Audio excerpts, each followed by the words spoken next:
Puppetry নিয়ে আছেন আর কি? হ্যাঁ, আমি 20 বছর যাবত পাপেট্রি নিয়ে আছি। আমার শুরু হয়েছে মুস্তাফা মনোয়ার স্যারের ওইখান থেকে। তো ওইখান থেকে শুরু হওয়ার পর আমি পাপেটটাকে ভালোবেসেই পাপেট করছি। কিভাবে পাপেট দিয়ে সার্ভ করা যায় শিশুদেরকে এটা নিয়েই ভাবছি। আমার 98-99 আমি শুরু করেছি। ওই সময় থেকে শুরু করে এখন অব্দি আছি। দেন সিসিমপুরের সাথে ছিলাম। সো হ্যাঁ, সিসিমপুরের ঢোকার আগে সো সিসিমপুরে আপনি কোন কোন ক্যারেক্টার প্লে করেছেন? সিসিমপুরে আমার প্রোটাগনিস্ট ক্যারেক্টার যদি বলি, মানে মেইন স্ট্রিমের ক্যারেক্টার, সিসিমপুরে 4টা মেইন স্ট্রিমের ক্যারেক্টার আছে। হালুম, ইকরি, টুকটুকি, শিকু। এই 4টা ভাইটাল ক্যারেক্টারের শিকু যে ভাইটাল ক্যারেক্টার, শিয়াল, সে গ্রিন কালারের একটা 6 বছরের শিয়াল। ও খুবই খুবই খুবই বিজ্ঞান মনস্ক, বিজ্ঞান খুব ভালোবাসে, লেখাপড়া করতে ভালোবাসে, অনুসন্ধান করতে ভালোবাসে, গোয়েন্দাগিরি করতে ভালোবাসে। ইনোভেটিভ যে সেন্সটা আমরা যেটা বলি যে ক্রিটিক্যাল ব্রেন ডেভেলপমেন্ট এবং ক্রিয়েটিভিটি, যেটা লাইট অফ হোপও করছে, যে ক্রিয়েটিভিটি এবং কমিউনিকেশন যে স্কিলটা, আমি যে ক্যারেক্টারটা প্লে করি শিকু, সো এই ক্যারেক্টারটার ক্যারেক্টারিস্টিক্সটা একদম টোটালি এরকম আছে।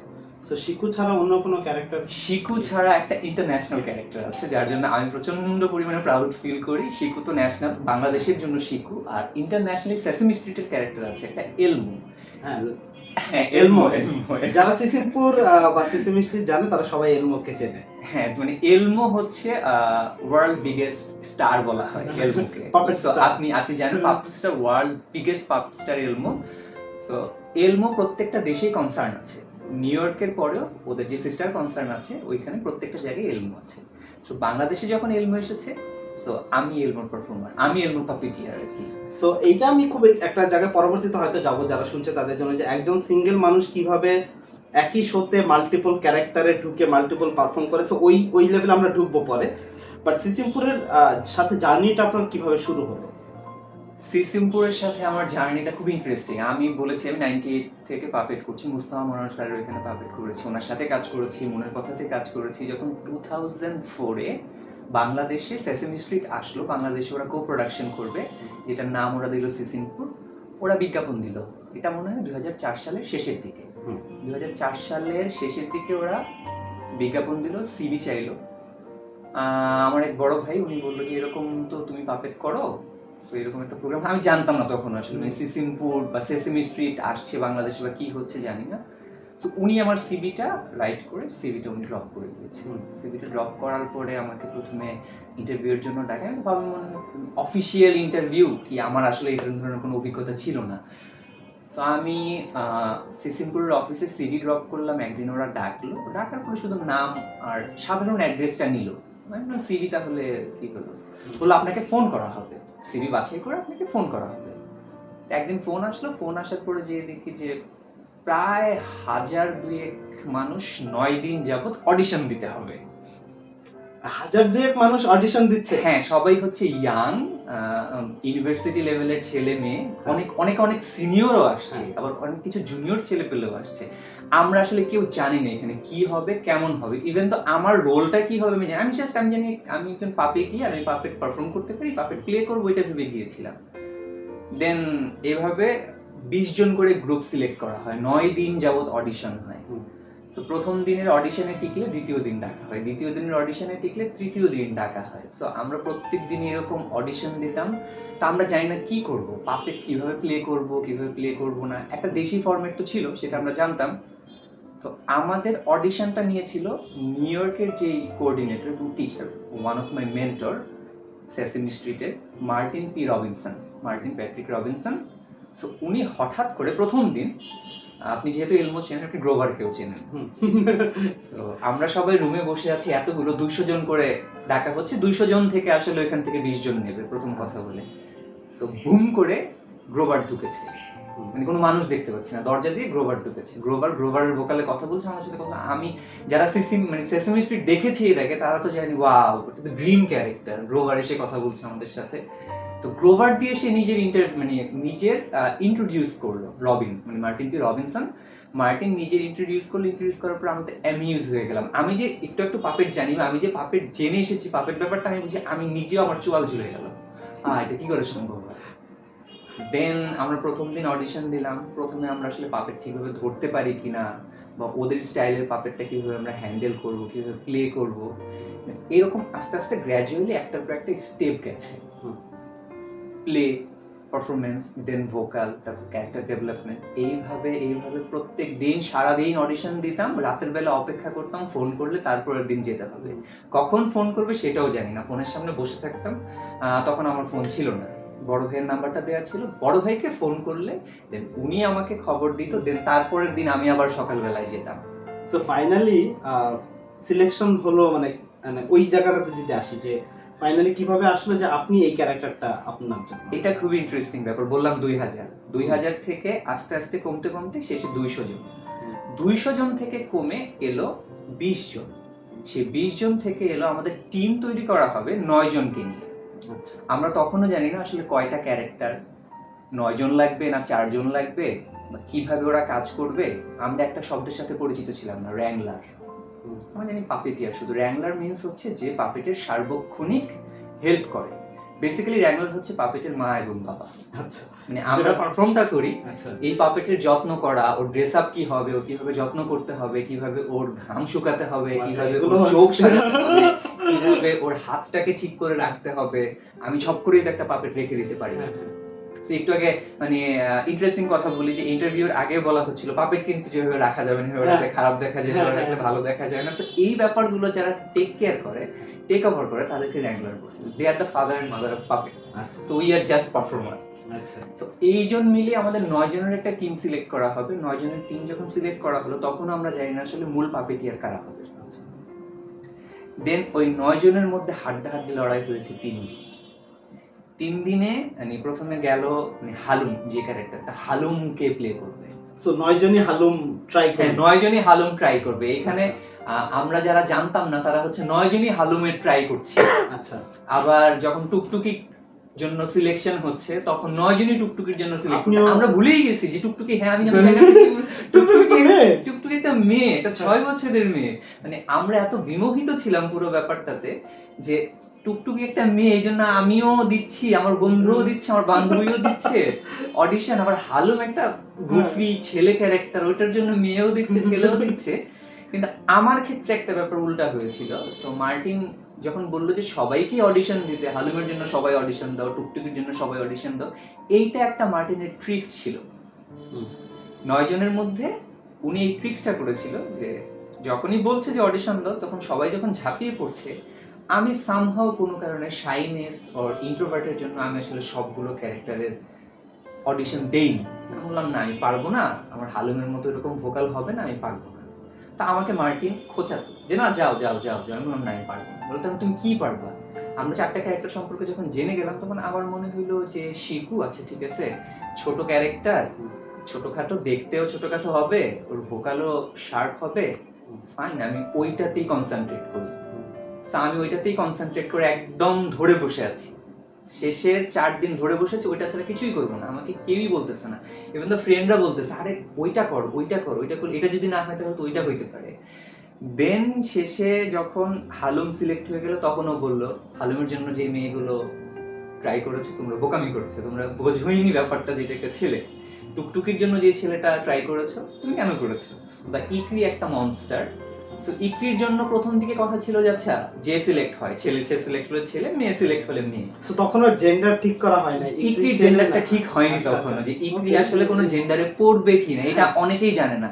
এটা অনেক প্রায় 3 বছর পরে এটা ঠিক হয়েছে যে ইকরিকে আমরা একটা ফিমেল হিসেবে দেখবো বা একটা গার্ল হিসেবে দেখবো। এটা অনেক পরে ঠিক হয়েছে। ইন্টারনাল এরকম আরো অনেক মজার বিষয় আছে। সো দেন যখন আসলো আচ্ছা সবাই সিলেক্ট হলো, সবার শেষে সিলেক্ট হয়েছে শিকু।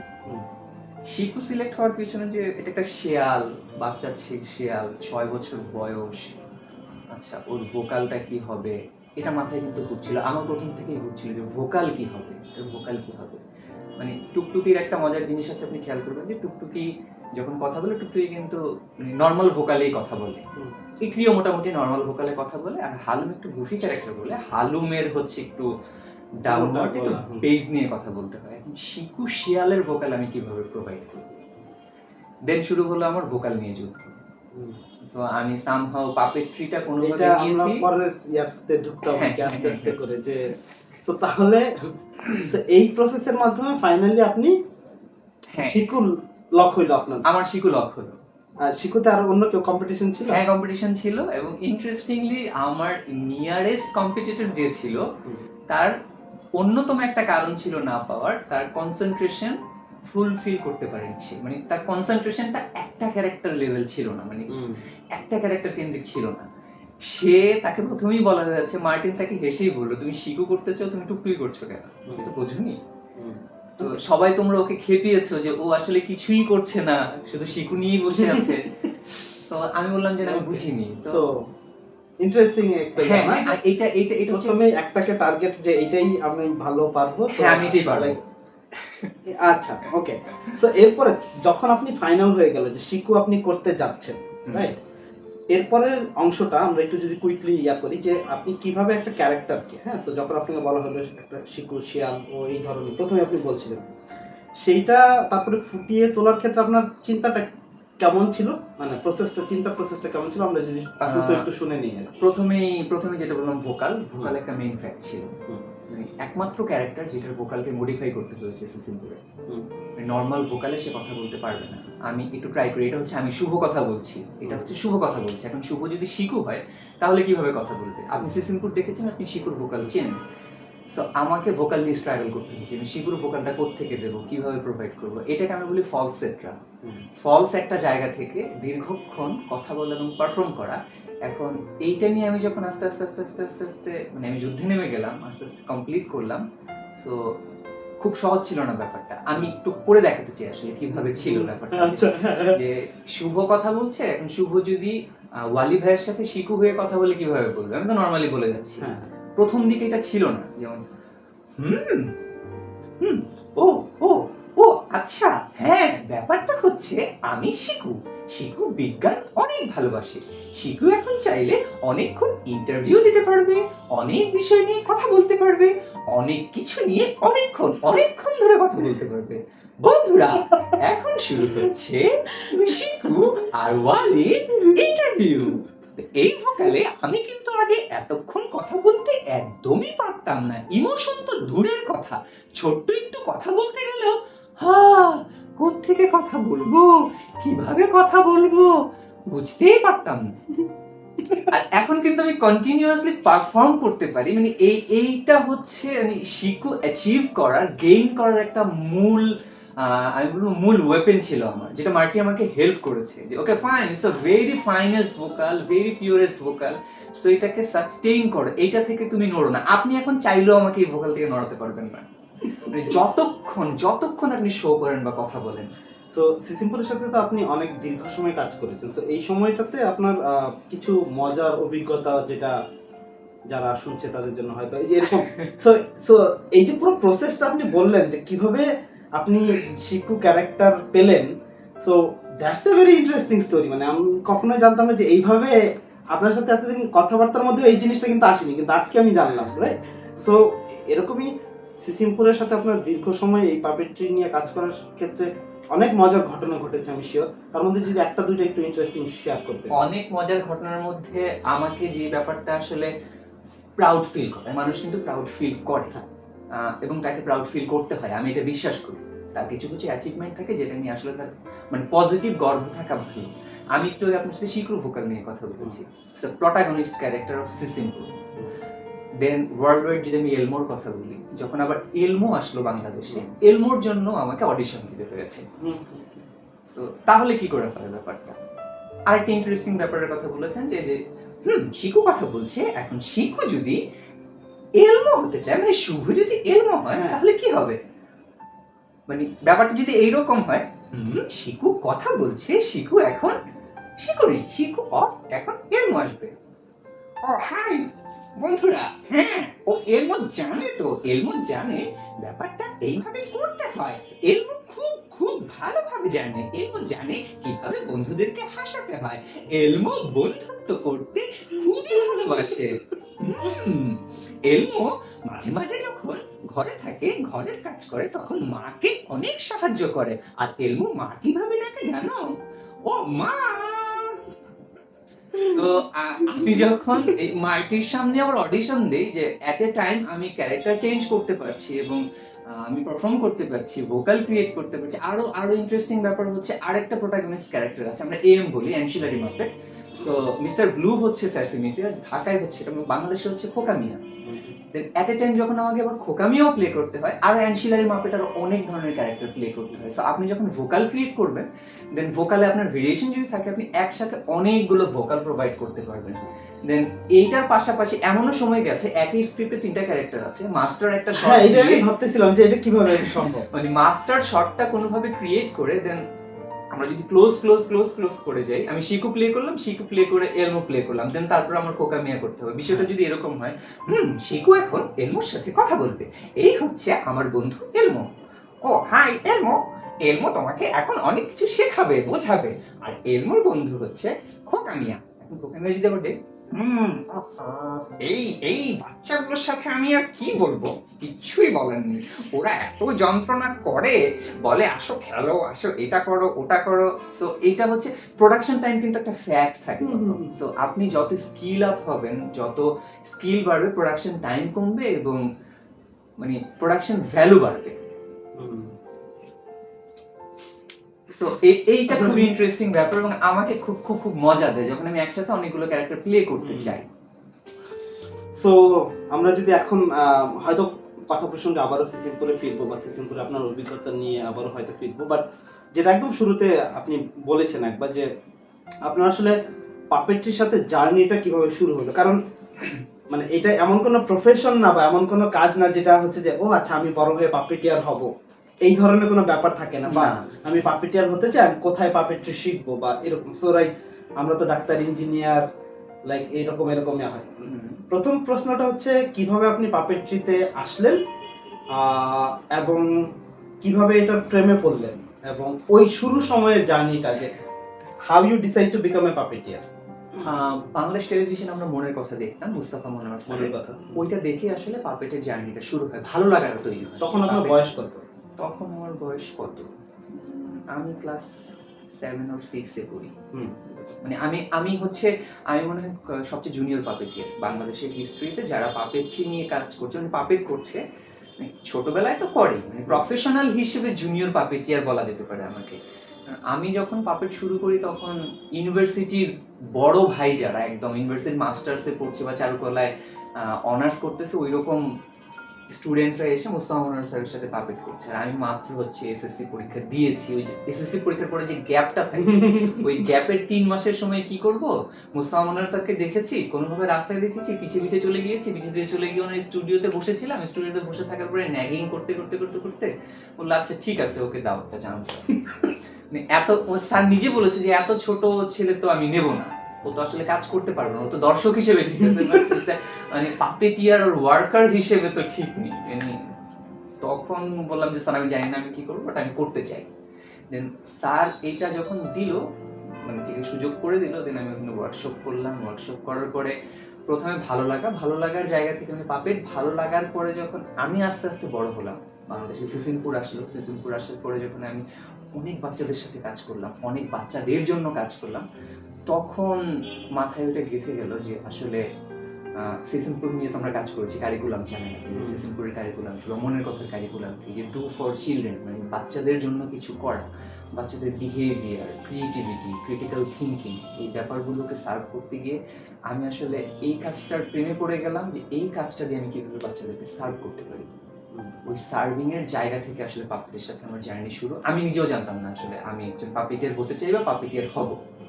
ভালো লাগার জায়গাটা থেকে যখন কাজ করতে করতে আমি খুব কাছে থেকে একটা বাচ্চাকে দেখে তাকে আনন্দ দিতে পারছি কিছু সময়ের জন্য হলেও, এবং তার মানে একটা শিশু যে কোনো রকমের পেতে পারে, যে কোনো টাইপের শিশুই আমরা পেতে পারি, অনেক রাগী শিশু পেতে পারি বা অনেক হাসি খুশি শিশু পেতে পারি, বা আমরা যেটাকে বলি যে আমরা আসলে স্পেশাল শিশুও তো অনেক দেখি, স্পেশাল চিলড্রেনদেরও দেখি প্রচুর, তাদের সাথে কিন্তু তাদের মতো করে মিশতে হয়, প্রত্যেকটা শিশুর সাথে আলাদাভাবে মিশতে হয়। এই পাপেট্রি আমাকে প্রত্যেকটা শিশুর সাথে আলাদাভাবে মিশে শিখিয়েছে। সো আপনার তার মানে আপনার প্রথম মেন্টর হচ্ছে বলা যায় মুস্তাফা। আচ্ছা, সো সো সো স্যারের সাথে আপনি কাজ করলেন, শিখলেন কিছু, সো এই জায়গাতে আমি একটা স্পেশাল যে আপনার একটা অভিজ্ঞতা যে প্রথম আপনি যেদিন অ্যাজ এ পাপেটিয়ার একটা পাপেট ধরে পারফর্ম করলেন, সেই অভিজ্ঞতাটা জানতে চাই। যে একটা তো হচ্ছে আমি প্রশিক্ষণ নিয়েছি, তো সিসিমপুরে যখন শিকু করছেন, দ্যাট ওয়াজ, ওইটা কি আপনার টিভিতে প্রথম ওইটা না এর আগেও আপনি? আমি এর আগে অলরেডি পাপেট নিয়ে কাজ করেছি, পাপেট নিয়ে আমার কাজ করা হয়ে গেছে। আমি টেলিভিশনের জন্য পাপেট করে ফেলেছি, আমি টেলিভিশন প্রোডাকশনের সাথে জড়িত ছিলাম, আমি স্টেজের জন্য জড়িত ছিলাম, আমি লাইভ প্রোগ্রাম করে ফেলেছি, সেট বা স্ক্রিপ্ট বা ফোকাল বা কিভাবে পারফরম্যান্স। তো আপনার প্রথম দিনের অভিজ্ঞতা যদি বলেন। প্রথম দিন হচ্ছে, এবং সেই দিনের ঘটনা। আমি দেখলাম যে অনেকগুলো পাপেট টেবিলের উপর রাখা আছে, মোস্তফা স্যার এখানে অনেকগুলো পাপেট রাখা আছে। আমি দেখি প্রথম অবাক হয়ে গেলাম, ও আচ্ছা এটা তো পারুল। আমি টেলিভিশনে দেখেছি এটা সেই পারুল, মুস্তাফা মনোয়ার স্যারের মনের কথার পারুল, এটা তো গিট্টু, এটা হচ্ছে সেই বলদ বা বাউল। আমি আসলে ধরতে খুব শাই ফিল করছিলাম, আমি ধরবো কিভাবে হ্যান্ডেল করবো আমি জানি না, মানে ওই পাপেটটা ধরতে হয় এরকম একটা গ্রিপ থাকে। তো আমি দেখতাম যে ওরা এইভাবে প্লে করছে প্রথম একদিন দুই দিন, তারপরে হঠাৎ করে একদিন ধরলাম, ধরার পরে তো স্যার ছিল না, ছিলাম মানে আরো যারা বড় সিনিয়র ভাইরা ছিল, তারা হঠাৎ করে আমাকে ভড়কে দেওয়ার জন্য এই কি করো, দেন আমি জাস্ট থতমত খেয়ে ছেড়ে দিয়েছি। ছেড়ে দেওয়ার পর ওরা খুব মজা পেয়েছিল, না না না ধরো ধরো, না ধরলে তুমি পাপেট কিভাবে প্লে করবা। যখন আমি ধরে পাপেটটা উঠালাম, এবং ইন্টারেস্টিংলি পাপেটটা যখন উঠালাম, আমি আমার হাতে স্টেডি ছিল, এইটা দেখে অনেক বড় হয়ে বললো যে ও আচ্ছা তুমি কি পাপেট এর আগে ধরেছো? আমি ধরিনি, কিন্তু আমার মনে হয়েছে বিষয়টা স্টেডি এবং স্ট্রিট রাখতে হবে। স্ট্রেট রাখার পরে পাপেট প্লে আপনি দেখেছেন যে পাপেটের হাত কিন্তু নড়ে, আরেকটা হাত দিয়ে দুইটা রড থাকে, সো অটোমেটিক্যালি আমার হাতটা চলে গেছে। আমি একটু দেখাই আপনাকে। সো এই যদি হয়, যারা দেখছেন, হ্যাঁ এই যদি হয় পাপেট, এটা যদি স্ট্রিট থাকে, আমি এইভাবে ধরলাম, মানে ওইটা অন্যরকম পাপেট ছিল, গ্রামার কিন্তু একই। এরকম যখন ধরলাম তখন অটোমেটিক্যালি আমার হাতটা এইভাবে চলে গিয়েছিল। এইভাবে চলে যাওয়ার পর যখন আমি এইভাবে করলাম, করার পরে আমি তো অ্যামেজ হয়ে গেলাম, বা ওর হাত নড়ছে, কি সুন্দর হাত নড়ছে, আমি জানিও না বিষয়টা এরকম হাত নড়ছে, ওনার মাথা নড়ছে। তো এইটা করে করে করে করে যখন তারা হা করে কিছুক্ষণ দেখলো, বেশি না কয়েক মিনিটের পরে বললো তুমি কি পাপেট প্লে করেছো? আমি বললাম না আমি পাপেট প্লে করিনি। তো স্যার এসে হঠাৎ করে দেখলো, আমি খেয়ালও করিনি যে মুস্তাফা মনোয়ার স্যার পিছনে চলে এসেছে, বললো তুমি কি পাপেট করেছো বা দেখেছো? দেন আমি বললাম না স্যার আমি করিনি বা আমি দেখিনি, আমি জানিও না এটা সম্পর্কে। তাহলে কি করে বুঝলাম? স্যার দেখেছি, মনের কথা দেখেছি যে এইভাবে দেখা যায়। স্যার আমাকে যে অ্যাপ্রিসিয়েশনটা করলো, ওইটা আমার জন্য একটা খুব বড় পাওয়া। তো ইজ আ গুড ভিউয়ার, তুমি তুমি তুমি খুব ভালোভাবে দেখেছো এবং তুমি অবজার্ভ করেছো। দেন তারপর মনের কথাতে কাজ করলাম স্যারের সাথে, আস্তে আস্তে। মনের কথা থেকে কোনো একটা ক্যারেক্টার আপনি না, তখন আমাদের সব সিনিয়ররা হচ্ছে মনের কথা করে, মানে আমি চিন্তাও করতে পারি না যে এত এত সিনিয়ররা মনের কথায় কাজ করেছে। তো এখানে আমরা যে ওই র্যাংলার বলে না, যে র্যাংলার বা হেল্পিং হ্যান্ড, বাবা মা পাপেট, হ্যাঁ পাপেটের বাবা মা। আচ্ছা ঠিক আছে, একজন সিনিয়র বড় ভাই বাউলটা করে রেখেছে, জাস্ট সাথে সাথে গিয়ে হাত পেতে রেখেছে, ঠিক আছে আমার হাতে দেন, আমি নিয়ে একদম ছোট বাচ্চার মতো নিয়ে টেক করা। সো তাহলে প্রথম টিভি প্রোগ্রামে আপনি অ্যাজ এ পাপেটিয়ার কখন আসলেন তাহলে? আমার প্রথম টিভি প্রোগ্রাম হিসেবে আমরা যেটা করি যে একদম প্রথম টিভি প্রোগ্রাম আমরা করি কত সালে, 2004-এ আমি প্রথম টিভি প্রোগ্রাম করি। প্রথম টিভি প্রোগ্রামটা ছিল একটা পাপেট দিয়ে টেলিভিশন কমার্শিয়াল করা, যেটা খুব সম্ভব আপনি খুব জানেন এবং ওরা সবাই ভালোভাবে জানে দর্শকরা, যে টিভিসির মাধ্যমে আমার প্রথম আচ্ছা পাপেট পাপেটিয়ার হিসেবে টেলিভিশনের জন্য। আমি এর আগে স্টেজে প্রোগ্রাম করে ফেলেছি, আর মনের কথার জন্য পার্টিকুলার পাপেটিয়ার ছিল, তো এখানে আমার চান্স নেই। আর তো যখন টিভিসি বা টেলিভিশন কমার্শিয়ালের জন্য এরকম পাপেট লাগবে, অনেকগুলো পাপেট লাগবে, তো সামহাউ আমার এই ডেডিকেশন দেখে এবং আমার স্কিল দেখে তখন স্যার এবং সবাই সিলেক্ট করে দিল যে ঠিক আছে ও একটা মেইন রোল করতেই পারে এখন। তো ওই সময় তার বাউল বা পারুল বা গিট্টুর কোনো ইসে ছিল না, তো বড় ভাইদের সাথে আমি নিজেও একটা মেইন রোল প্লে করে ফেলেছি। মেইন রোল প্লে করার পরে টিভি কমার্শিয়ালের জন্য ধরে ধরে ধরে ধরে কাজ করা হয়। তো ওই একটা বিজ্ঞাপনের পরে টেলিভিশনের জন্য মানে ক্যামেরার সামনে দাঁড়িয়ে পাপেট করার পুরো অভিজ্ঞতাটা হয়ে গেছে, আর টেলিভিশন কমার্শিয়াল করার ফলে এটা কোয়ালিটি সম্পর্কে মোটামুটি আমার সেই ওরিয়েন্টেশনটা হয়ে গেছে। সরি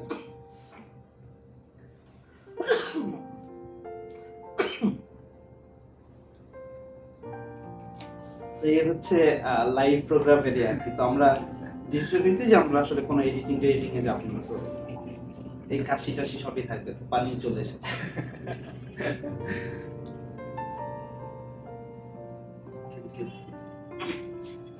সো সো দুইটা জিনিস আমরা জানলাম, আমরা এখন একটু গভীরে ঢুকবো আর কি। প্লিজ। আমার পার্সোনাল একটা অবজারভেশন হচ্ছে যে পাপেট্রি ইন্ডাস্ট্রিটা নিয়ে, সো আমরা এখন basically the industry as a whole ওই জায়গাটাতে যদি ঢুকি আর কি। সো পাপেট্রি ইন্ডাস্ট্রিটা বাইরে ইউএসএ তে বা হ্যাঁ ওয়েস্টার্ন কান্ট্রিতে, স্পেশালি ইউএসএ তে ফ্লারিশ করলো 70s এ, হ্যাঁ স্পেশালি জিম হ্যানসনের হাত ধরে। এবং তারপরে তো মাপেট শো এবং সিসেমি স্ট্রিট শুরু হইলো, and then that are the global phenomenon, right? আমাদের এখানে মনের কথাটা কিন্তু তার চেয়ে খুব একটা বেশি পরে শুরু হয়েছে, বা মোস্তফা মনোয়ার স্যার কিন্তু আমরা কাহিনী জানি যে 71-এও উনি কিন্তু পাপেট করেছেন ভারতে শরণার্থী শিবিরে বাঙালিদের উৎসাহ অনুপ্রেরণা দেওয়ার জন্য। ইন্টারেস্টিংলি যেটা হচ্ছে যে 71-এ আমরা দেখেছি অলরেডি পাপেট উনি করে ফেলেছে। 71-এর আগে থেকে কিন্তু উনি পাপেট করছেন, এবং বাংলাদেশ টেলিভিশন যখন জন্ম হয় ডিআইটি বিল্ডিং এ যেটা ছিল তখন কিন্তু উনি পাপেট করে অলরেডি পাপেট করছে উনি। মানে আমাদের ইন্ডাস্ট্রিটা কিন্তু মানে জিম হ্যানসন যেটা করেছে ওর খুব একটা দূরের না। সো আমাদের এই কাছাকাছি ছিল, খুবই কাছাকাছি ছিল। সো মানে মোটামুটি বলা যায় যে আমাদের এখানেও 70s এর টাইমেই মোটামুটি পাপেট্রি ব্যাপারটা ইন্ট্রোডিউস হয়েছে। আর যদি আমরা এমনিতে ওই যে আমাদের যে ফোককে যে ধরনের পাপেট মানে পুতুল নাচ যে ব্যাপারটা, ওটা তো হাজার হাজার বছর ধরে, ওইটা অনেক ওইদিকে হ্যাঁ ওইদিকে না, যে আমরা যদি যে এখন যে মিডিয়ামটা আমরা দেখি পাপেট্রি অ্যাজ এ মিডিয়াম, ওইটাও মোটামুটি ইন্ট্রোডাকশনটা আমাদের দেশে 70-71 ওই সময় হয়ে গেছে এবং চলে এসেছে স্যারের হাত ধরেই। এটা মুস্তফা মনোয়ার স্যারের হাত ধরে আমাদের দেশে আসলে আধুনিক পাপেট বলে আমরা যে জিনিসটাকে বুঝছি এখন, বা সিসেমি স্ট্রিট, সিসিমপুর বা মনের কথা বা আদার্স আরো কান্ট্রি ওয়াইড যে বা নেশন ওয়াইড বা ওয়ার্ল্ড ওয়াইড যে পাপেট্রির ব্যাপারগুলো দেখি, এটার সূচনা আসলে মুস্তফা মনোয়ার স্যারের হাত ধরেই এসেছে। আর আমরা আরেকটা ইন্টারেস্টিং ব্যাপার আপনাকে বলি, যে পাকিস্তান পিরিয়ডে বা পাকিস্তান পিরিয়ডের পরেও যখন বাংলাদেশ টেলিভিশনে কিন্তু সেসেমি স্ট্রিট দেখাতো। তাই? হ্যাঁ, সেসেমি স্ট্রিট দেখাতো। সেসেমি স্ট্রিটের কিছু উর্দুতে? হ্যাঁ, না তাহলে ইংলিশেই দেখাতো। আচ্ছা, ইংলিশে ওই সিলেক্টেড কিছু এপিসোড বা সিলেক্টেড কিছু পার্ট সেটা বাংলাদেশ টেলিভিশনে প্রচার করেছে। স্বাধীনতার পরে না আগে? এটা স্বাধীনতার পরেও করেছে, আগেও করেছে, যখন মুস্তফা মনোয়ার স্যার ডিজি ছিল বাংলাদেশ টেলিভিশনে। মানে উনি ওনার মতো করে যখন টেলিভিশন চালিয়েছে, সো উনি তখন এই ব্যাপারগুলোকে ইন্ট্রোডিউস করেছে। আচ্ছা, এটা তো একটা ইন্টারেস্টিং, এই জিনিস তো জানতাম না। হ্যাঁ, এটা খুবই ইন্টারেস্টিং একটা নিউজ। তখনই কারণ আমি দেখিনি। হ্যাঁ, আমাদের তো জন্মই হয়নি। আপনি খুব সাইদুল্লাহ নাটকুলের নাম শুনেছেন, হুমায়ুন কবিরের নাম শুনেছেন, জানেন নিমা রহমান বা তারিকা নাম খান, ওদেরকে জানেন, ওরা কিন্তু পাপেটিয়ার। তাই? হ্যাঁ, they are the puppeteer. তারিকা নাম পাপেটিয়ার? উনি মুস্তফা মনোয়ার স্যারের স্টুডেন্ট। আচ্ছা, আর এত গম্ভীর মানুষ একজন ধরে ওনাকে পাপেটিয়ার হিসেবে কল্পনা করতে কেমন জানি লাগছে। আচ্ছা, ওকে। ওনারা পাপেটিয়ার, এবং তখন এসো গান শিখি একটা প্রোগ্রাম আছে, এসো গান শিখি নামে একটা প্রোগ্রাম হতো। ফেরদৌসি খালামুনি বলতাম, খালামুনি মিঠু মন্টি নামে যে পাপেটিয়ার ছিল, এটাও কিন্তু মুস্তফা মনোয়ার স্যারের প্রোডাকশন, মানে মুস্তফা মনোয়ার স্যারের প্রোভাইড করা পাপেট। সো তখন থেকেই পাপেট হয়, আমরা আসলে জানি না। আধুনিক পাপেটের শুরু কিন্তু মুস্তফা মনোয়ার স্যার অনেকদিন আগে থেকেই করেছে। আমরা আসলে কেন যেন মানে ওইভাবে অতটা দূর পর্যন্ত যেতে পারিনি, মানে ওয়েস্ট লাইফ যেভাবে চলে গেছে, সো আমরা ওইভাবে। সো মানে আমাদের ইন্ট্রোডাকশন, আমাদের জেনারেশন ইন্ট্রোডাকশন উইথ পাপেট্রি হচ্ছে মনের কথা দিয়ে। সো সেটাও কিন্তু অনেক দিন আগের কথা। মনের কথা শুরু হয়েছিল কবে? লাইক 85 বলে। 85 এ হচ্ছে বিটিভিতে প্রচার করা শুরু করে, 85 থেকে বিটিভিতে শুরু হয়, বাট এর আগে থেকে কিন্তু মনের কথা নিয়ে স্যারের গবেষণা চলছে, কাজ হচ্ছে। মানে ওই সাত ভাই চম্পা পারুল যে বোন, এই ব্যাপারটা নিয়ে কিন্তু উনি ফেরিটেল নিয়ে উনি কাজ করছে। আচ্ছা, ফেরিটেল নিয়ে কাজ করছে, উনি স্টেজের প্রোডাকশনের জন্য চিন্তা করছে, বা টেলিভিশনে কিভাবে ব্যাপারটা আনা যায়। কারণ উনি অলরেডি কিন্তু তখন নরওয়ে এবং রাশিয়া ঘুরে ফেলেছে, আমেরিকাতে উনি সেসেমি স্ট্রিট দেখে চলে এসেছে। আচ্ছা, সো এখন এসে এই যে 2020 সালে, সো হ্যাঁ, একটা হচ্ছে যে শুরুটা হয়েছে বাইরে, যখন এটা মোটামুটি ফ্লারিশ করেছে ওই সময় কিন্তু বাংলাদেশে আমাদের পাপেট ইন্ডাস্ট্রি শুরু, তাই না? সো আমরা যদি এখন একটু ভেতরের দিকে যাই, আপনি যেহেতু এই এই সময়টা থেকে মানে একদম মোস্তফা মনোয়ার স্যারের সময় থেকে ওনার সাথে কাজ করে করে করে করে করে গত 20 বছর ধরে কাজ করছেন। সো দ্য কারেন্ট ইন্ডাস্ট্রিটা এখন যেরকম আছে পাপেট্রি নিয়ে, আমার কাছে কেন যেন মনে হচ্ছে যে মোস্তফা মনোয়ার স্যার তো অনেকদিন ধরেই এগুলো থেকে একটু, ওনার তো বয়স হয়েছে, right? So as a whole ইন্ডাস্ট্রিটা কি আপনার কাছে মনে হয়েছে যে যথেষ্ট বড় হয়েছে, বা বড় যদি না হয় তাহলে কি হতে পারতো? ইন্ডাস্ট্রিটা আসলে বড় হয়নি, ইন্ডাস্ট্রিটা একটু বড় হয়েছে। যেই জায়গায় ছিল, যেমন আগে একটাই প্রোগ্রাম ছিল মনের কথা, এরপরে কিন্তু বাংলাদেশে সিসিমপুর এলো। সিসিমপুরের আসার আগেও কিছু দল কাজ করছিল, এখনো কিছু দল কাজ করছে আধুনিক পাপেট যেটাকে বলছে, মানে মডার্ন পাপেট্রি নিয়ে কাজ করছে, আমাদের ফোক পাপেট না, মডার্ন পাপেট্রি নিয়ে কাজ করছে। ওরা কিন্তু টেলিভিশন প্রোগ্রাম বানাচ্ছে। ইভেন দো আমার নিজের একটা দল আছে ইনভেন্টরস পাপেট নামে, এরকম আরো অনেক ব্যক্তি পর্যায়ে কিছু মডার্ন পাপেটের দল আছে যারা মডার্ন পাপেট নিয়ে কাজ করছে। ওরা টেলিভিশনের জন্য প্রোগ্রাম করছে, ওরা অ্যাক্টিভেশন কিছু প্রোগ্রাম করছে, কিছু অ্যাওয়ারনেস প্রোগ্রাম করছে, সেটা গভর্নমেন্ট লেভেলেও করছে, মানে আমরাও করছি, গভর্নমেন্ট লেভেলে করছে, কিছু লাইভ প্রোগ্রাম হচ্ছে, শো বেস কিছু কাজ হচ্ছে, এডুকেশন ইন্ডাস্ট্রিতে পাপেটটা ঢুকেছে। দেন তারপরে কিছু এনজিও সেক্টরেও কিছু অ্যাক্টিভেশনের অনেক বড় প্ল্যান থাকে, অনেক কাজ থাকে, অনেক কিছু করে, অনেক কিছু হচ্ছে, মানে ফিল্ড ওয়ার্ক হচ্ছে প্রচুর। টেলিভিশনের জায়গা থেকে আসলে সিসিমপুর এবং মনের কথা যেভাবে ছড়িয়েছে, এই ধরনের কাজ খুব কম হচ্ছে, ছোট ছোট করে হচ্ছে, এইটার একটু বেশি হওয়া উচিত। যদি আপনি দেখেছেন যে সেসেমি স্ট্রিট ছাড়াও কিন্তু ওয়ার্ল্ড ওয়াইড আরো অনেক টেলিভিশন প্রোগ্রাম আছে পাপেট দিয়ে, থাউজেন্ড অফ প্রোগ্রাম আছে। যদিও আমরা জানি যে সেসেমি স্ট্রিট ডিফারেন্ট, অনেক পলিশ পশ একটা প্রোগ্রাম, এটা ছাড়াও কিন্তু থাউজেন্ড অফ পাপেটের প্রোগ্রাম টেলিভিশন ইন্ডাস্ট্রিতে আছে। আপনি ইভেন তো যদি ওয়েবেও সার্চ দেন, ইউটিউবে তো দেখুন হিউজ হাজার হাজার পাপেটের প্রোগ্রাম হচ্ছে। একজন মানুষ সিঙ্গেল, সেও কিন্তু পাপেট দিয়ে প্রোগ্রাম করছে, একটা দল একটা ট্রুপ নিয়েও কাজ করছে। তো ওরা যেভাবে এগিয়েছে অনেক ম্যাটেরিয়াল নিয়ে, অনেক রিসার্চ করে, বা অনেক বিষয়কে ইন্ট্রোডিউস করেছে সাথে পাপেটের সাথে, যেটা আমরা এখন করিনি।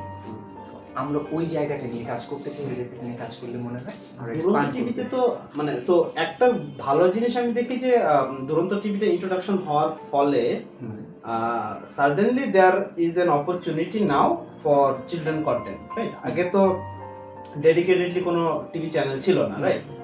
সো এখন দুরন্ত যখন এসে, এখন দুরন্ততেও কিন্তু বেশ কিছু পাপেট বেস প্রোগ্রাম বা পাপেট সাথে থাকে প্রোগ্রামের ভিতরে, এরকম কিন্তু বেশ কয়েকটা প্রোগ্রামও শুরু হয়েছে। আমার এখানে একটা কথা আছে, মানে আমি যেটা জানাতে চাই আসলে সবসময়, আমি ট্রাই করে জানানোর জন্য যে পাপেট ইন্ডাস্ট্রির কথা বলছি বা পাপেট নিয়ে কাজ করার কথা বলছি, কন্টেন্ট কিন্তু আমরা মেক করবো, এটা একটা কম্পালসারি ব্যাপার। সেটা ডিজিটাল কন্টেন্ট হোক বা ওয়েব কন্টেন্ট হোক বা টেলিভিশনের জন্য হোক, যে কোনো বা লাইভ কন্টেন্ট হোক, কন্টেন্ট কিন্তু মেক করবো। এই কন্টেন্ট মেক করার পাশাপাশি পাপেট দিয়ে কিন্তু আরো অনেক অ্যাক্টিভেশন করা যায়। আচ্ছা, ওই জায়গাটাতে ঢুকবো আমরা জাস্ট খালি, আমি কারণ হচ্ছে যে আমি ইন্ডাস্ট্রিতে একটু টাচে ঢুকলাম, এটাতে হয়তো আবারও ফিরবো। সো এখন একটু অন্যদিকে যাই যে আপনার যেটা আপনি বলছিলেন যে ইনভেন্টরস পাপেট, আপনার যে নিজস্ব যে টিমটা আছে, সো সেইটার একটু যদি শুরুর কথাটা বলেন যে আপনারা কিভাবে শুরু করলেন, কি ধরনের কাজগুলো আপনারা করলেন এই সোফার, সো একটু যদি ইনভেন্টরস পাপেট সম্পর্কে বলেন। আমি সিসিমপুরে কাজ করছি, আমি মোস্তফা মনোয়ার স্যারের কাজ করেছি, দেন আদার্স আরো অনেক অনেক পাপেট দলের সাথে কাজ করেছি। কাজ করার পরে সবাই তো সবার মতো করে কাজ করছে, সবার মতো করে কাজ করে, যে আমি একটু আগে বললাম না যে নট অনলি দ্যাট যে শুধু আমরা কন্টেন্ট মেক করবো বা আমরা হয়তো টেলিভিশন প্রোগ্রাম বা প্রোডাকশন মেক করব, ওই জায়গা থেকে বেরিয়ে আসার জন্য 2012 সালে যখন ইনভেন্টরস পাপেট আমরা বিল্ড আপ করি, ইনভেন্টরস পাপেট যখন করি তখন আমাদের ধারণা ছিল যে আমরা ইনভেন্টরস পাপেট দিয়ে আমরা প্রথমে টেলিভিশন প্রোগ্রাম করি, মানে টিভি সিরিজ করি। বৈশাখী টেলিভিশনের জন্য আমরা 18টা এপিসোড করি।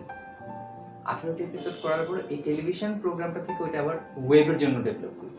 ওয়েবের জন্য ডেভেলপ করে আমরা তখন দেখলাম যে আসলে আমরা তো শুধু টেলিভিশনটাকেই টার্গেট করছি। তারপর আমরা স্টেজ শোতে গেলাম। স্টেজ শোতে যাওয়ার পরে আমরা কল শোতে গেলাম। কল শোতে যাওয়ার পর আমরা লাইভ, কল শো মানে হচ্ছে যে হ্যাঁ, মানে আপনি বললেন যে ঠিক আছে আমি একটা এরকম ইভেন্ট করতে চাই, এই ইভেন্টে বাচ্চারা আসবে, সো বাচ্চাদের এন্টারটেইনমেন্ট এবং কিছু এডুটেইনমেন্ট লাগবে। তখন আমি কি করব? তখন ওকে ঠিক আছে ফাইন, আমরা একটা লাইভ কন্টেন্ট তৈরি করব, এই লাইভ কন্টেন্ট দিয়ে একদম লাইভ বাচ্চাদের সাথে কমিউনিকেট করব, যাতে আধা ঘন্টা 20 মিনিট যতক্ষণই হয় সে তার কথাটা বলবে, পাপেট তাকে তার সাথে কথা বলবে। সো এটা আমরা কল শো বলছি, এবং এটা কিন্তু বার্থডে পার্টিতেও হয়। আচ্ছা, সো এটা বার্থডে পার্টিতে হয়, বার্থডে মানে হলো যে কল করা যাবে। হ্যাঁ, লটস অফ প্রোগ্রাম, আমি থাউজেন্ড অফ প্রোগ্রাম করেছি বার্থডে পার্টিতে। কিন্তু আপনি পুরো শাহরুখ খানের মতো শাহরুখ খান যেমন অনেক পার্টিতে যায়, বিয়ে পার্টিতে যে নাচানাচি করছে, আপনি এরকম এক্স্যাক্টলি তাই। যদি আপনি বলেন যে এটা একটা ইন্ডাস্ট্রি আপনি ডেভেলপ করতে চান, ইন্ডাস্ট্রি ডেভেলপ করলে আপনাকে সব দিকেই খেয়াল রাখতে হবে। এখন আমার বাসায় একটা বাচ্চা আছে, সে টেলিভিশনে পাপেট দেখছে, সে টেলিভিশনে এই ক্যারেক্টার গুলোকে দেখছে, সে ডিমান্ড করতেই পারে আমি আমার জন্মদিনে ওকে চাই। আমি এটা ঘরে কেন বসিয়ে রাখবো? সো ঠিক আছে, মেক এ কল, একটা ফোন কল দেন আমাকে। So, আমরা একটা কন্টেন্ট তৈরি করি যে এই বার্থডে বয় ওর গার্লের নাম এইটা, ওর একটা এরকম ড্রিম আছে বা এরকম একটা ফ্যাসিনেশন আছে, বা ওর সম্পর্কে আমরা এরকম জানতে চাই, বলতে চাই, এবং ও ওর লটস অফ ফ্রেন্ডকে নিয়ে গ্যাদার করবে। কি করবে ও? শুধু কেক কাটবে, খাবে দাবে, গান করবে, উইশ করবে? না, ঠিক আছে। তখন যে ও এন্টারটেইনমেন্ট এবং ওইখানে যে মোরাল অনেক ভ্যালুজ শিখতে পারছে, মানে ওই স্পেশাল ডেটাতে যে ও মানে ওর কমিউনিকেশন এবং বিহেভিয়ার লেভেলটা নিয়েও কাজ করছে আনন্দের সাথে, এটা খুব ইন্টারেস্টিং ব্যাপার। থাউজেন্ডস অফ মানে বার্থডে শো করেছি আমি। হ্যাঁ, এটা থাউজেন্ড অফ বার্থডে শো করেছি। সো এটা সম্মানের বিনিময়ে করেছি। হ্যাঁ, তা তো অবশ্যই। আমাদের পুরো টিমকে সম্মানই দিয়েছে। আমরা পোর্টেবল সেট নিয়ে গিয়েছি, ক্যারেক্টার নিয়ে গিয়েছি, সেট বানিয়েছি, শো করেছি। এইটা একটা ইন্টারেস্টিং সেগমেন্ট।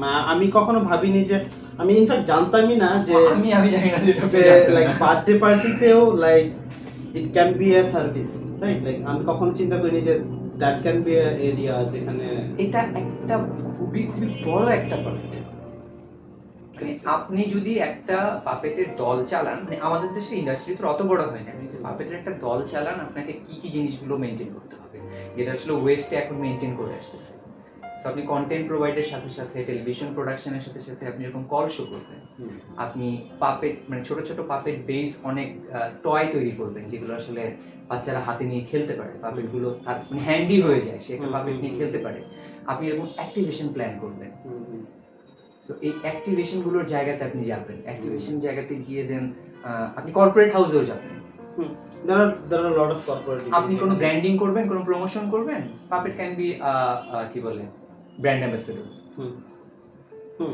হয়, কিন্তু হচ্ছে এটা। আমি নিজে করেছি, ইভেন তো জিম হ্যানসন কিন্তু করেছে।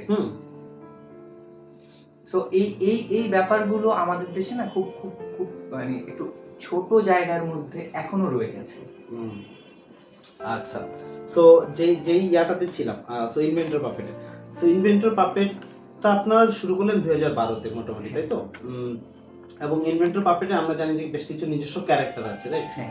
এবং একটা ক্যারেক্টার আপনি শুরুতে যখন ছিল লাভলু, সো আমরা কি একটু লাভলুকে ফেরত পেতে পারি? সো এই হচ্ছে আমরা ক্যারেক্টার ডেভেলপ করলাম, ক্যারেক্টার ডেভেলপ করে ওদেরকে মানে এই যে ওদেরকে ব্র্যান্ড করার চেষ্টা করলাম। এই ব্র্যান্ডগুলো যখন বার্থডে পার্টিতে যায়, কোনো কর্পোরেট ইভেন্টে যায়, ইভেন যে এখন আপনার সাথে কথা বলছি, মানে আমি কথা বলছি। হ্যালো লাভলু, হাই, কেমন আছো? এত ভারী ভারী কথা জিজ্ঞেস করছো? আচ্ছা, কেমন আছো? আমি ভালো আছি। এই যে এইভাবে কথা বলো, বন্ধু হয়ে কথা বললে খুব ভালো লাগে। আচ্ছা লাভলু, তোমার বয়স কত? আমার তো কোনো বয়স নেই।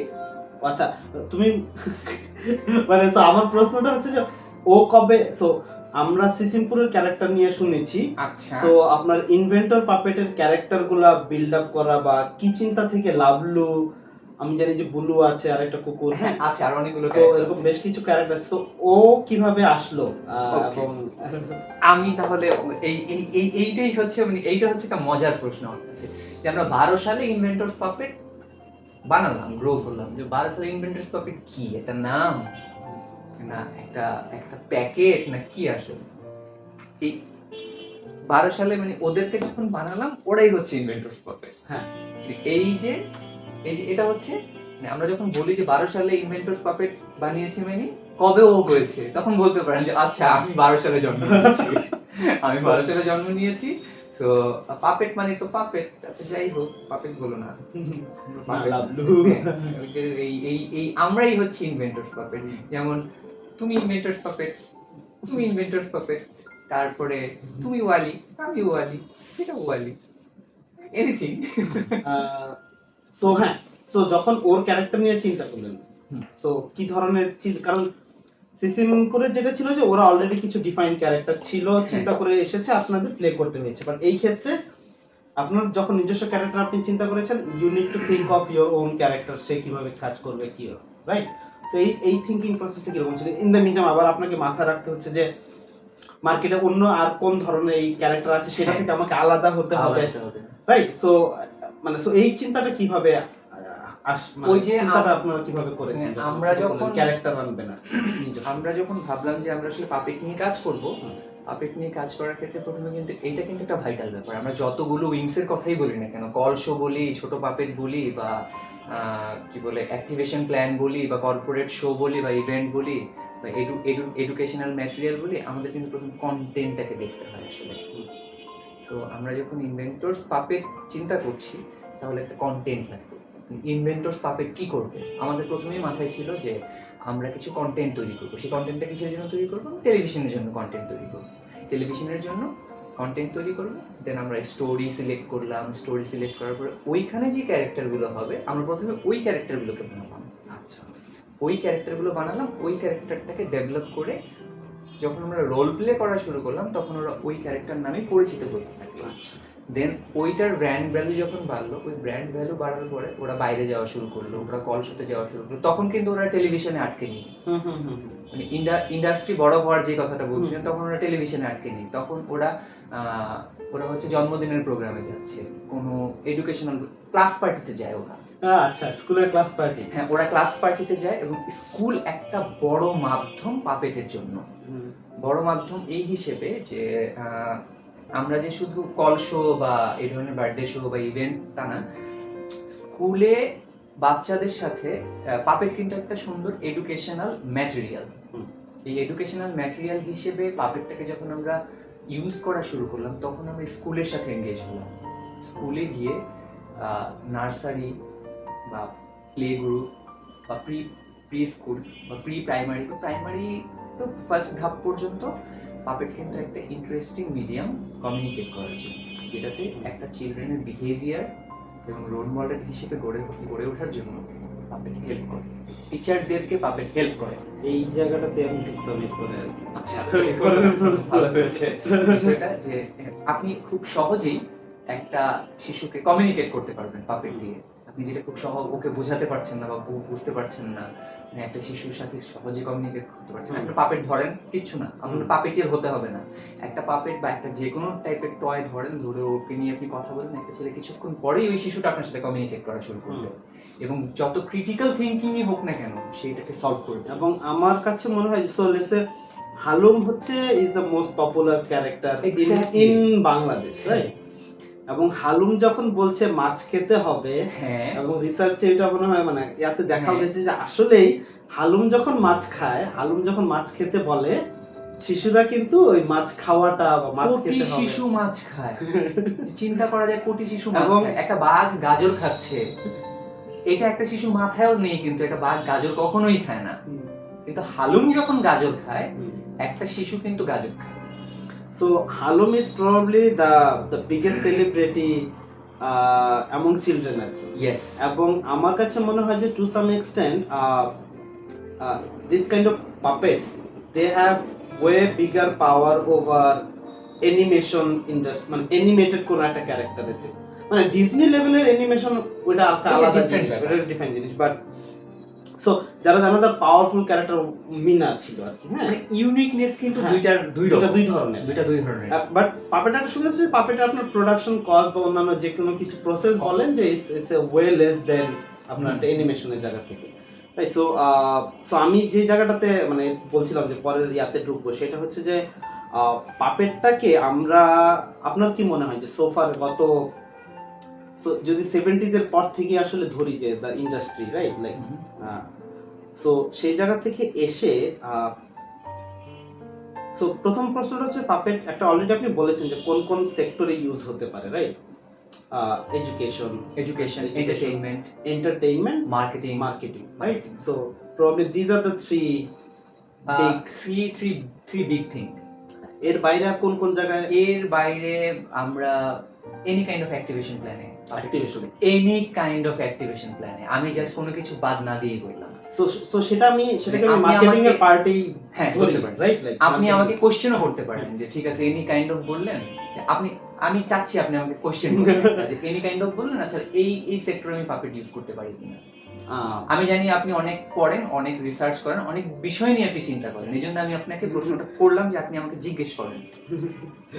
না, সো যেমন ধরেন যে আমরা দেখেছি যে পার্টিকুলারলি সো এডুকেশনে Sisimpur is the best example how edutainment বা এডুকেশনে ইউজ করা যাচ্ছে। এরপরে স্কুল লেভেলেও আমরা নিজেরাও এই ধরনের কিছু কাজে যুক্ত ছিলাম সিসিমপুরের সাথে, তো আমি ওইটা জানি। সো এডুকেশনে এবং হচ্ছে অ্যাক্টিভেশনে স্পেশালি নন প্রফিট অর্গানাইজেশন যারা আছে হ্যাঁ। তারাও তাদের যে ফিল্ড লেভেল অ্যাক্টিভেশন আছে সেটা হয়ে ডিফারেন্ট আসছে, গ্রুপের জন্য হয়ে এটাও আসছে, হচ্ছে। একদম ডিফারেন্ট গ্রুপ থেকে। এটা আপনি একেবারে বয়স্ক থেকে শুরু করে শিশু পর্যন্ত যে কোনো কারোর সাথে ইউজ করে। আপনাকে একটা ইনফরমেশন দিই, আমাদের যখন 2009 সালে ইলেকশন হয়, খুব সম্ভব একটা 2009 সালে ইলেকশন হয়, তখন যে আমাদের ভোটার আইডি কার্ড যখন হয়েছিল, ইলেকশন কমিশন কিন্তু পাপেট দিয়ে ক্যাম্পেইন করেছে। আচ্ছা ওরা টিভিসি তৈরি করেছে 3টা, এবং ইনভেন্টরস পাপেট সেটা করেছে। আচ্ছা। সো হ্যাঁ, এই জায়গাটাতে আমি ঢুকতে চাচ্ছিলাম। যেমন ধরেন যে জিম হ্যানসনের Muppet show, so that was actually for adult, এবং সিসেমি স্ট্রিট শুরু হওয়ার আগে বেসিক্যালি কিন্তু পাপেট ইউজ হইতো আসলে অ্যাডাল্টদের, মানে like that was A adult content. Exactly তাই। সো এরপরে যখন সিসেমি স্ট্রিট আসলো এবং সেখানে জিম হ্যানসন গেল, তো একটা সময় সিসেমি স্ট্রিটের পপুলারিটির কারণে পাপেটটারে মানে একটু বাচ্চাদের কন্টেন্ট, একটু বাচ্চাদের কাছে নিয়ে আসা নিয়ে হলো। বেশি চলে আসলো। এবং এবং so Muppet show was the one of the মানে most popular show on earth, and that was for adult. বাংলাদেশে আমরা এই যে এন্টারটেইনমেন্ট ইন্ডাস্ট্রি যেটা বলছি আর কি, হ্যাঁ, বাচ্চাদের ক্ষেত্রে তো এডুটেইনমেন্ট বা এখন বর্তমানে যে ধরনের প্রোগ্রামগুলো হচ্ছে দুরন্ত টিভিতে, যেখানে পাপেট ইউজ হচ্ছে, বাট অ্যাডাল্ট সেগমেন্টে কেন আমরা পাপেটটাকে খুব একটা বড় করতে পারলাম না, নাকি কখনোই আসলে ওইদিকে হাঁটা হয়নি? আমাদের ওইদিকে হাঁটা হয়নি, বড় করতে পারলাম না ব্যাপারটা ঠিক না, মানে আমরা ওইদিকে হাঁটিনি। এখন আমি আপনাকে বলতে পারি আপনি আসলে কোন সেক্টরে হাঁটতে চান। হেলথ, আমি হাঁটতে পারবো, আপনিও পারবেন, এখন আমি পাপেট দিয়ে হাঁটতে পারি।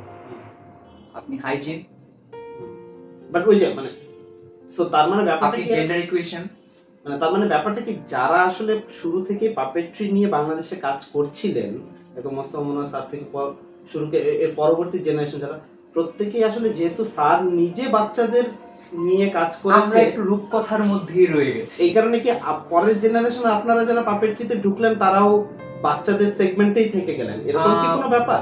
না, ব্যাপারটা এরকম না। বাচ্চাদের সেগমেন্টে আমরা কিন্তু আসলে একদম টোটাল বাচ্চাদের সেগমেন্টে নেই। বাচ্চাদের কিন্তু আমরা রূপকথা শোনাচ্ছি না এখন। খেয়াল করে দেখবেন যে দুরন্ত বলেন বা যারাই কাজ করছে, না রূপকথা শোনাচ্ছি না, বাট আমরা বলছি যে মানে অডিয়েন্সটা স্টিল অডিয়েন্স 10-12 এর মধ্যেই রয়ে যাচ্ছে, এটা হচ্ছে যে মানে আমাদের চাহিদার লেভেলটাকে ওইখানে আমরা আটকে রেখেছি। আমরা যে কেন আটকে রেখেছি এটা আমি জানি না। মানে আমি যতটুকু জানি যে এই ইন্টারভিউটা বড়রাও দেখবে। হ্যাঁ, এটা মূলত বড়দের জন্য। এখন যদি আমরা মানে উইমেন সেফটি নিয়ে কাজ করি বা উইমেন হেলথ নিয়ে কাজ করি, কেন করবো না? আমি তো উইমেন হেলথ নিয়ে কাজ করেছি, ইউএনডিপি তে আমি উইমেন হেলথ নিয়ে কাজ করেছি, এবং বড় উইমেন, হ্যাঁ, আমি ঋতুকালীন সেবা নিয়ে পাপেট দিয়ে সার্ভ করেছি ইউএনডিপি কে, এবং আমি গর্ভবতী মায়ের কিভাবে সেবা করতে হবে এবং গর্ভ পরবর্তী মায়ের কিভাবে সেবা করতে হবে এবং গর্ভকালীন কি ট্রিটমেন্ট করতে হবে, আমি তো পাপেট নিয়ে কাজ করেছি, যদি এগুলো ইন্ডিভিজুয়াল প্রজেক্ট ছিল। সো এইটা একটা জিনিস যে, এবং সো যখন ওই প্রজেক্টগুলো আপনি কাজ করেছেন, ওগুলোর জন্য কি আলাদা করে পাপেট ক্যারেক্টার আপনি বিল্ড করেছেন, না আপনাদের এক্সিস্টিং পাপেট দিয়ে আপনি করতে পারেন? মানে পাপেট তো বয়স নেই, বললাম না, ওকে যদি আপনি বলেন এখন লাভলু তোমার বয়স 6, মেনে নেবে তার বয়স 6। যদি বলেন যে ওকে ঠিক আছে ফাইন, আমি হয়তো একটু চেঞ্জ করতে পারি, একটু জামা কাপড়ে চেঞ্জ করতে পারি, একটু লুকে হয়তো চেঞ্জ করতে পারি, যেটা পাপেটের করা যায়। সো ওকে দিয়ে যদি আমি এখন বড়দের কথা বলি, সুন্দর করে বড়রাও শুনবে ব্যাপারটা। কিন্তু ও কিন্তু যদি একটা ক্যারেক্টার হিসেবে যখন আপনি বিল্ড করে ফেলবেন, ও কিন্তু আর যখন সে এস্টাবলিশড হয়ে যাবে, জাম্প করতে পারবে না এদিক সেদিক। আমরা ওই জিনিসটাই খেয়াল রাখি। তখন আমরা যেটা করি, যেমন আমি একটু আগে বললাম যে আমি উইমেন হেলথ নিয়ে কাজ করেছি, তারপরে প্রেগন্যান্সি পিরিয়ড নিয়ে কাজ করেছি, ইভেন দো তারপরে জেন্ডার ইকুইটি নিয়ে কাজ করেছি, তখন আমাদের ক্যারেক্টার চেঞ্জ করতে হয়েছে। ওইটাই, হ্যাঁ, ক্যারেক্টার চেঞ্জ করতে হয়েছে কারণ বিভিন্ন জায়গায় আমাদেরকে ওই চাহিদা ওয়াইজ ক্যারেক্টার প্রোভাইড করতে হয়েছে। হুম। এই Right, হ্যাঁ। ক্যারেক্টার প্রোভাইড না করলে তখন এই প্রোগ্রামটা যদি কোনো কারণে একটা বাচ্চা দেখে তখন সে কিন্তু জাম্প করবে। হুম। বড়রা হয়তো মেনে নেবে, ঠিক আছে এটা একটা হুম। পাপেট শো, হুম। কিন্তু একটা শিশু দেখলে কিন্তু তার ইমাজিনেশন বা তার ইমাজিনারি জায়গাটা একটু ধাক্কা খাবে। সো একটা রিজন কি এই যে আমরা পাপেটটাকে বড়দের মাঝে লাইক বড়দের কন্টেন্ট হিসেবে মেইনস্ট্রিম করতে না পারার ইজ বিকজ এটা শুধুমাত্র প্রজেক্ট বেস বা নন প্রফিট সেক্টর বেসই বেশি থেকে গেছে রাদার দেন ধরেন যে মেইনস্ট্রিম মিডিয়া, টিভি বা পিওর মার্কেটিং বা অ্যাডের জায়গায় আপনি বলেছেন যে অ্যাড কিন্তু ছিল, আগেও করা হয়েছিল, আগেও করা হয়েছে। সো অ্যাডে এই জায়গায় মেইনস্ট্রিমে ঢুকতে না পারাটা কি একটা কারণ? ফাইন্যান্স একটা ব্যাপার। হ্যাঁ, so final so right, finance আসলে একটা ব্যাপার, আমি একটু সহজ করে বললাম আপনাকে। ফাইন্যান্স একটা কেন ব্যাপার। ধরেন যে কোনো একটা জিনিস মানে ব্যাপারটা তো হচ্ছে যে যদি এটা পপুলার হয় তাহলে ফাইন্যান্স করতে কিন্তু কোনো প্রবলেম নাই। এখন আমি এটা তাহলে কিভাবে বলি, মানে পপুলার হয় যেমন আমি ইউএনডিপির যখন একটা প্রজেক্ট করেছি, 3 মাসের একটা প্রজেক্ট ছিল, সেটা হিল ট্র্যাকে ছিল সিএইচডি তে। তো ইউএনডিপি এই প্রজেক্টটার জন্য ফাইন্যান্স করেছে, আদার্স যে ফ্যাসিলিটিস ছিল সবগুলোই তারা দিয়েছে। এখন এইরকম যদি ফাইন্যান্স নিয়ে কেউ এগিয়ে আসে, সেটা সরকার থেকে আসতে পারে বা কর্পোরেট কোনো হাউস হতে পারে বা এনজিও আসতে পারে, যে কেউ আসতে পারে, করতে কিন্তু কোনো বাধা নেই, করতে কোনো বাধা নেই। এখন একটা লেভেল পর্যন্ত তো ফাইন্যান্স লাগে। এখন একটা এই ধরনের একটা প্রজেক্ট নামাতে বা প্রোগ্রাম করতে আপনার যে ম্যান পাওয়ার লাগবে, এই ম্যান পাওয়ার গুলো তো আসলে ভলান্টিয়ারিতে সবাই দিবে না। সো আমার এটা হচ্ছে যে so let's say star power brings more money, right?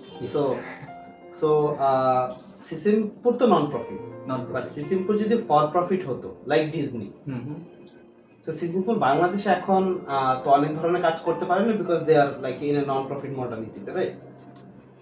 But সে যদি ফর প্রফিট হতো তাহলে এলমোর বা শিকুর চেহারা, চিপসের প্যাকেট বলেন, ওইটাতে টি শার্ট বলেন, মানে লাইক যেটা ডিজনি করে, মার্চেন্ডাইজ বলেন, মানে এই ধরনের বিভিন্ন জায়গাতে কিন্তু যেতে পারতো। আমি জাস্ট একটু আপনাকে ইন্টারেস্টিং ব্যাপার হচ্ছে সিসিমপুর নন প্রফিট কিন্তু সেসেমি স্ট্রিট কিন্তু ফর প্রফিট। আচ্ছা, এখন হয়ে গেছে এটা। আচ্ছা, মানে থাকে কিছু রুলস এন্ড রেগুলেশন থাকে, ওইটা হয়তো আমরা জানি না। আপনি যে ব্র্যান্ডিং এর কথা বলছেন, আমি আপনার কথা আবার ফিরে আসি, যে চিপসের প্যাকেটে যদি হয় বা টি শার্টে যদি হয়, মোটু পাতলুর তো হচ্ছে, আমি তো দেখছি বাংলাদেশে আছে কিন্তু হ্যাঁ, না মানে ওইটাই যে একটা ইন্ডাস্ট্রি গ্রো করার জন্য যে যদি আরো এরকম কয়েকটা পাপেট ক্যারেক্টার থাকতো, দে আর অ্যাজ পপুলার অ্যাজ অথবা কাছাকাছি লেভেলেরও হালুমের মতো, টুকটুকির মতো বা শিকুর মতো, যেটা কিনা by definition is a for profit sector থেকে, লেটস সে আপনার যে আপনাদের যে ক্যারেক্টারগুলো এগুলোকে যদি আমরা আরো পপুলার হতো, এরা কি টিভিতে যেতে পারা, অ্যাড করা, এই জায়গাটাতে আমি আর কি জাস্ট করছি যে সেটা কিভাবে দেখছেন আর কি, যে আমি one of the main reason কিনা যে কেন এইটা কনসিস্টেন্টলি মানে কনসিস্টেন্সি ছিল না আর কি। কনসিস্টেন্সি ছিল না হচ্ছে যে আমাদের মার্কেটিং পলিসিটা না ওরকম প্রফেশনাল ছিল, এটা আমি স্বীকার করে দিচ্ছি। মানে আমি আসলে বিজনেস প্ল্যানিংটা বুঝিনি বা আমি বিজনেস প্ল্যানিংটা জানি না। মানে যদি ফর প্রফিট হতো তাহলে কিন্তু এখন যে কয়টা মানুষ দেখে তার থেকে অনেক মানুষ দেখতে পারতো, অনেক মানুষ দেখতে পারতো। এই যে প্রোগ্রামটা আগে সেট করা, যে আমি কোন প্রোগ্রাম করছি এবং এটা কিভাবে ইমপ্লিমেন্ট করছি এবং এটার একটা মার্কেটিং পলিসি কি হবে, আমি এটা কিভাবে নিয়ে যাব, মানে দাঁড়ে নিয়ে যাব, কিভাবে আমি প্রত্যেকটা ঘরে ঘরে নিয়ে যাব, কিভাবে আমি এটা দ্বারা উপকৃত হব এবং আমি কিভাবে উপকার করব ব্যাপারটা দিয়ে। আপনি যদি উপকার করতে নামেন, উপকার কিন্তু আপনার কাছে রিটার্ন আসবে। এটা কিন্তু আমরা যদি এটা ফর প্রফিট বলি বা নন প্রফিট বলি বা যে জায়গা থেকেই বলি না কেন, আমরা নন প্রফিটের সময় চিন্তা করি আচ্ছা ঠিক আছে একটা প্রজেক্ট আসছে, কাজ করলাম, কাজ করার পরে আমি একটু ফাইন্যান্সিয়ালি লাভবান হলাম, দেন কাজটা ভালো হলো, কাজটা কিন্তু তারপর আর কেউ দেখলো না, তারপর কাজটা ওইখানেই চাপা পড়ে গেল।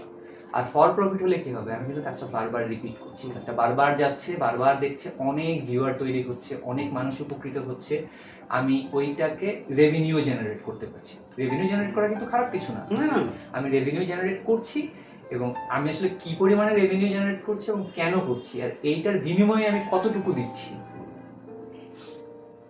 এই প্ল্যানিংটাতে আমাদের দুর্বলতা আছে, এটা আমি স্বীকারই করে নিচ্ছি। So that is directly related with the future of the industry as a whole, Exactly. puppetry, right? Hmm. So আপনি কি দেখেন ফিউচারটা পাপেট্রি অ্যাজ এ ইন্ডাস্ট্রি, মানে এটা কি একটা জায়গায় থেমে আছে নাকি আসলে বিকজ লাইক স্মার্টফোন বলেন লাইক অন্যান্য অ্যানিমেশন বা this are all competition to puppetry, hmm. Right? Like the puppet as a medium hmm. For entertainment education. So আপনি ভবিষ্যৎটাকে কি আপনি কিভাবে দেখছেন পাপেট্রি ইন্ডাস্ট্রি বাংলাদেশে? এটা কি এরকম হয়ে আছে না এই দিকে যাচ্ছে, না আপনি আশা করছেন যাবে উপরের দিকে? আমি আশা করছি এটা উপরের দিকে যাবে। আচ্ছা। আশা করছি উপরের দিকে যাবে, কারণ আমরা কিন্তু একটা ফেজ দেখে এসেছি। একটা ফেজ পাপেট নিয়ে কি হয়েছে সেটা দেখে এসেছি, আর একটা ফেজ কিন্তু আমরা দেখছি এখন পাপেট নিয়ে কি হচ্ছে। হুম। সো আমি নিজেও স্মার্টফোন চালাই, হুম। আমি কিন্তু জানি এখন পাপেট নিয়ে কিভাবে মুভ করা উচিত। আমি হয়তো মার্কেটিং এর মানুষ না, আমি মার্কেটিং বুঝি না, এই জন্য আমি হয়তো হায়ার করবো কাউকে, হুম। বা আমি কারোর সাথে গিয়ে কাজ করবো যে ঠিক আছে চলেন এইভাবে করি বা চলো এইভাবে করি বিষয়টা। সো ওই জায়গাতে নিয়ে যাওয়ার জন্য একটা গুড প্ল্যানিং লাগবে, একটা গুড প্ল্যানার লাগবে, এবং সেই প্ল্যানারকে দিয়ে সেই প্ল্যানিংটা দিয়ে ধাপে ধাপে আগাতে হবে। একদিনে হয়ে যাবে না, এক রাতে হয়ে যাবে না। সো সো ইন্ডাস্ট্রি হিসেবে অ্যাজ এ ইন্ডাস্ট্রি গ্রো করার জন্য তো ইন্ডাস্ট্রির ভেতরের যারা এখন বর্তমানে আছে সবাইকেই তো আসলে এইভাবে চিন্তা করতে হবে, right? সবাই চিন্তা করছে এটাও বলবো না, আবার যে সবাই থেমে আছে এটাও বলবো না। কিছু কিছু মানুষ চিন্তা করছে, কিছু কিছু মানুষ আগাচ্ছে। আমি জানি, এটা ব্যক্তিগতভাবে জানি, কিছু কিছু মানুষ আগাচ্ছে, ছোট ছোট পায়ে এগিয়ে যাচ্ছে। যেই জায়গাটায় ছিল মানে ওই জায়গা থেকে কিছুটা হলেও পজিটিভ উত্তরণ ঘটেছে। মানুষজন এখন ভাবছে, হুম। মানে যারা পাপেট নিয়ে কাজ করছে তারা ভাবছে এটা আসলে কিভাবে আরেকটু বড় করা যায়, কিভাবে এটাকে টিকে রাখা যায় এবং টিকে থাকা যায় এটাতে। ওকে। যেমন জিম হ্যানসন যেটা শুরু করেছে, জিম হ্যানসন ঠিক আছে লিজেন্ড, উনি ওনার মতো করে একটা জিনিস শুরু করে দিয়ে গিয়েছে। এইটার সুফলটা কিন্তু ব্রায়ান হ্যানসন, জিম হ্যানসনের ছেলে ব্রায়ান হ্যানসন কিন্তু ব্যাপারটাকে খুব সহজে এবং সুন্দর করেই এটা ভালো ফলটা ভোগ করছে। নেম বলেন ফেম বলেন দুটোই কিন্তু উনি ভোগ করছে। এটা যদি জিম হ্যানসন না করতো তাহলে ব্রায়ান হ্যানসন এটা করতো না, পারতোই না। ব্রায়ান হ্যানসন কিন্তু একজন গুড পাপেট, এটা অনেকেই জানে না। Producer, good director, gym Hanson কোম্পানির ওনার এখন। আর জিম হ্যানসন কোম্পানি তো এখন তো ডিজনি কিনে নিয়েছে না? ডিজনি কিনে নিয়েছে, একটা পার্ট এখনো ব্রায়ান হ্যানসন আচ্ছা পায় আর কি, আচ্ছা আচ্ছা। Family ownership. হ্যাঁ, ওই যে ইয়ার পার্টটা লাইক তাদের যে ওই যে মেইন ক্যারেক্টার যে রয়্যালিটি হিসেবে, হ্যাঁ ওইটা একটা part আছে। আচ্ছা। সো আমাদের আসলে কতক্ষণ হয়েছে? আমরা মোটামুটি ভাবে বেশ অনেকগুলো জিনিস কভার করেছি। আমি আরো ফাইনালি কিছু জিনিস একটু টাচ করি। একটা হচ্ছে যে আপনার নিজের একটা ফিউচার প্ল্যান কি ধরনের, আপনি as a industry insider puppet ইন্ডাস্ট্রিতে আপনার নিজের ফিউচার প্ল্যান আপনি কোন দিকে ভাবছেন, কি চিন্তা করছেন, এটা যদি একটু শেয়ার করেন সেই জায়গাটা থেকে। আমি বাচ্চাদের সাথে কাজ করতে ভালোবাসি, আমি বাচ্চাদেরকে ভালোবাসি, যে বাচ্চা যেরকম তাকে ওইভাবেই ভালোবাসি। আমি পাপেট ইন্ডাস্ট্রিটাকে নিয়ে ভাবছি, এটা ইন্ডাস্ট্রি হিসেবেই ভাবছি, ফর প্রফিট নন প্রফিট, দুই জায়গা থেকে। মোর অ্যাক্টিভেশন অ্যাক্টিভেশন প্ল্যান করতে হবে। মার্কেটিং লেভেলটা এখন ঠিক সারা বিশ্বে যেরকম মার্কেটিং চলছে, আপনি যদি একটা অ্যান্ড্রয়েড সেলফোন বেচার জন্য যে ধরনের মার্কেটিং দরকার হয় বা আমরা যেটা দেখে থাকি, সো এইটাকে ম্যানুয়াল করে না রেখে পাপেটটাকে এটাকে ডিজিটালাইজ করতে হবে। আমি পাপেট্রি ব্যাপারটাকে ডিজিটালাইজ করতে হবে, ডিজিটালাইজ করতে হবে। পাপেট্রি ব্যাপারটাকে কিন্তু আমি হাতেই করছি, পাপেটটা কিন্তু ম্যানুয়ালি প্লে করছি। ওর তো একটা ভালো বিজ্ঞাপন দরকার, ওর তো প্রমোশন দরকার, ওকে নিয়ে তো আমার একটা কর্পোরেট হাউসে যেতে হবে, আমাকে পিচ করতে হবে, আমাকে প্রপোজাল তৈরি করতে হবে, আমার এনজিওর সাথে গিয়ে ডিবেট করতে হবে যে আমি অ্যাক্টিভেশন প্ল্যানটা করতে চাই, আমি এডুকেশন সেক্টরে বা এন্টারটেইনমেন্ট সেক্টরে বা অ্যাওয়ারনেস সেক্টরে আমি কাজটা করতে চাই, আমি স্টেজে প্রোগ্রাম করতে চাই, আমি স্কুলে যেতে চাই, আমি বাচ্চাদের সাথে গিয়ে কাজ করতে চাই, আমি বিহেভিয়ার নিয়ে কাজ করতে চাই। গভর্নমেন্ট থেকে শুরু করে প্রাইভেট সেক্টর, এনজিও, কর্পোরেট অনেকেই কিন্তু এই সেক্টরগুলোতে কাজ করছে। আমরা আসলে এখনো বের হচ্ছি না সবাই। আমরা যদি বের হই প্রপার মার্কেটিং প্ল্যানটা নিয়ে, প্রপার ওয়ার্কিং প্ল্যানটা নিয়ে, তাহলে এইটা ফর প্রফিট হোক বা নন প্রফিট হোক বা ওইটা নিয়ে আমরা যদি নাও ভাবি, এই ইন্ডাস্ট্রিটা, এই মিডিয়ামটা নিয়ে অনেক দূর যাবে। আর এইটার জায়গা থেকে রিসেন্টলি যেটা হচ্ছে, এইটার জায়গা থেকে সরি মানে আমি যেটা বলবো যে একটা ইন্টারেস্টিং ব্যাপার হচ্ছে যে আমরা অলরেডি শুরু করেছি, একটা শুভ সূচনাই বলা চলে, যে এতদিন যাবত হয়তো ভেবেছি আচ্ছা ঠিক আছে এভাবে কাজ করলে কি হয় না হয়, আমি লাইট অফ হোপের সাথে কাজ করা শুরু করেছি। হ্যাঁ, সেটা তো আমি জানি। হ্যাঁ, সেটা আপনি জানেন, যারা দেখছে ওরা ওরা ওরা অনেকেই জানে। আমি লাইট অফ হোপের সাথে কাজ করা শুরু করেছি। ওই একটা ঘোরামি ছিল আমাদের মধ্যে। আমি এটাকে স্বীকারই করে নিচ্ছি, কারণ যেহেতু এটা ইন্টারভিউ এবং আমি বলছেন যে ব্রেন ডাউনলোড করার ব্যাপারে কথাগুলো বলা উচিত। এই গোড়ামির জায়গাটা ছিল যে আচ্ছা এইখানে কাজ করব না ওইখানে কাজ করব, নিজের স্বকীয়তা চলে যাবে না কি চলে যাবে, নিজের আইডেন্টিটি কোথায় থাকবে। আরে আইডেন্টিটিটা কোথায় থাকবে না, আমি তো এটা খুঁজে পাই। আইডেন্টিটি সব জায়গায় থাকবে। লাইট অফ হোপের সাথে যদি নিজের প্ল্যানিং, লাইট অফ হোপের প্ল্যানিং মিলিয়ে একটা কিছু করা যায়, যার যার জায়গা থেকে শেষে তো এমনিতেই বড় হয়ে যাবে। কিডস টাইমের সাথে কাজ করছি। আরো ইন্টারেস্টিং ব্যাপার হচ্ছে যে ডিজিটালি কন্টেন্ট তো হচ্ছেই, এবং এগুলো অনলাইনে পাপেট কোর্স হচ্ছে। হ্যাঁ, এটা একটা এটা তো ভুলেই গেছি। এইটা একটা ইন্টারেস্টিং না শুধু, এটা হচ্ছে পায়োনিয়ার বলা চলে, যে কিডস টাইম একটা পায়োনিয়ার লেভেলে কাজ করেছে অল ওভার দ্য ওয়ার্ল্ড, যেটা হচ্ছে যে পাপেট মেকিং এবং পাপেটিয়ার কোর্স অনলাইনে করছে। সো বেসিক্যালি এখন পর্যন্ত যদি কেউ শুনে থাকেন এত লম্বা সময়, সো যেটা একটা ছিল যে নেক্সট জেনারেশন পাপেটিয়ার তৈরি করা। হ্যাঁ হ্যাঁ, এবং পাপেট্রি যে শুধুমাত্র it's not just a medium for teaching something to children, but এটা যে আসলে কোনো একটা শিশু যদি পাপেট্রিটাকেও শেখে, এটা যে তার অন্য অনেকভাবে উপকার করবে, সেটাও একটা কাইন্ড অফ মেসেজ দেওয়া এই পাপেট্রি কোর্সের মাধ্যমে। সো সবাই বেসিক্যালি একটা মানে লাইক পাপেট্রি কোর্স শুরু করেছে, একটা আমাদের রেকর্ডেড কোর্স হয়ে গেছে। রেকর্ডেড কোর্স হয়ে গেছে, সো এটা একটা প্লাস হচ্ছে লাইভ কোর্স, লাইভ কোর্স হচ্ছে সপ্তাহে 2 দিন, সপ্তাহে 2 দিন প্যারেন্টস লাইক বাচ্চাদের জন্য। So that is interesting area আর কি, যেটা আমরা কাজ করছি। আরো কিছু ইন্টারেস্টিং ব্যাপার আসছে। হ্যাঁ, সো এই জায়গাটা একটা জিনিস। সো যদি আমরা শেষের দিকে চলে আসছি, এখন আজান হচ্ছে আমাদের খুবই কাছে। সো আমরা আমি জানি না কতটুকু সাউন্ড আসছে আজানের। সো যদি একটু আমরা শেষ করে ফেলি কথা, সেটা হচ্ছে যে আপনি বললেন যে you are hopeful about the industry.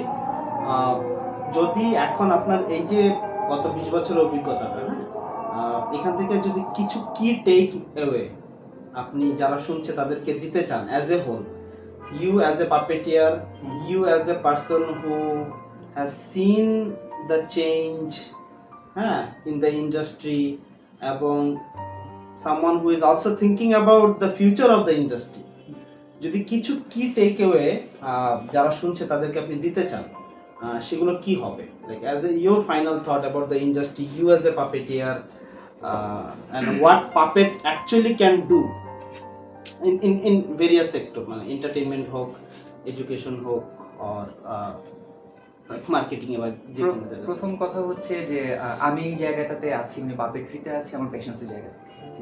এটা আমার প্যাশন, আমি এটা করব, এটা আমি করছি, এটা আমি করার চেষ্টা করছি, এটা আমি করব।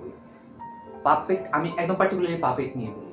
পাপেট নিয়ে যদি কাজ করতে হয়, প্রথমে আসলে ওয়ার্কিং প্ল্যানটা করতে হবে। আমি এতদিনে যেটা শিখেছি, একটা প্রপার ওয়ার্কিং প্ল্যান লাগবে।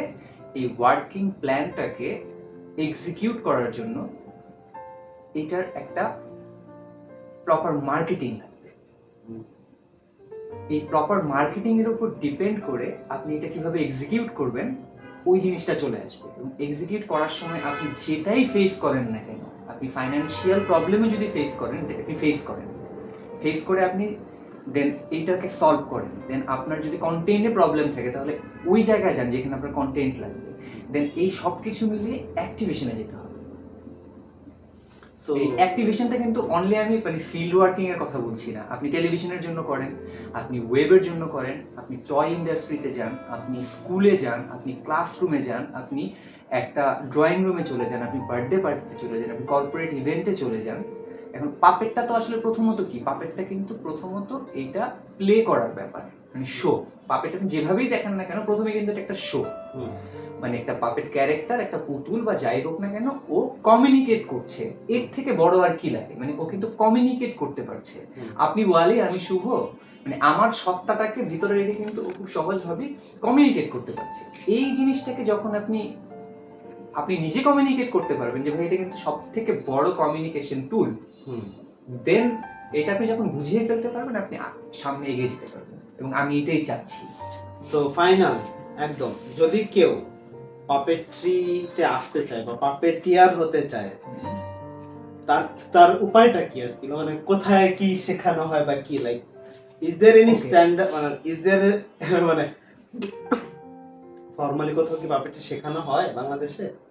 হ্যাঁ, ফর্মালি পাপেট্রি শেখানো হয় বাংলাদেশে। আচ্ছা, কোথায়? ফর্মালি পাপেট্রি শেখানো হয় কিডস টাইমে। ফর্মালি পাপেট্রি আরে শেখানো না, হচ্ছে আমরা তো না, ছোট আমি বাচ্চাদের আমি জন্য। আমি সিরিয়াসলি বলতেছি, কিডস টাইমে ফর্মালি পাপেট্রি শেখানো হয়, কারণ ইনভেন্টরস পাপেট্রির জন্য ওয়ার্কশপ করে।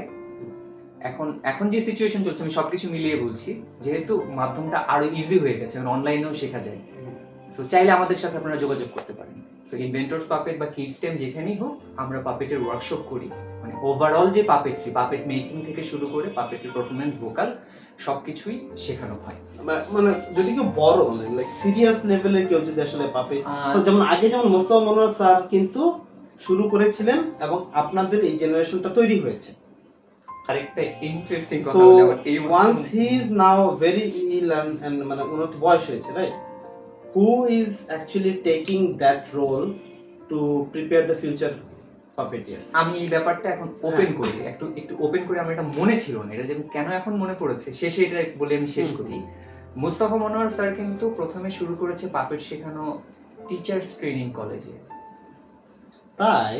হ্যাঁ, এটা আমি ভুলে গিয়েছিলাম, আমি সরি, আমি এটা ভুলে গিয়েছিলাম। আচ্ছা। টিচার্স ট্রেনিং কলেজে শুরু করেছিল, এটা ডিফারেন্ট একটা পারপাস সার্ভ করার জন্য করেছিল।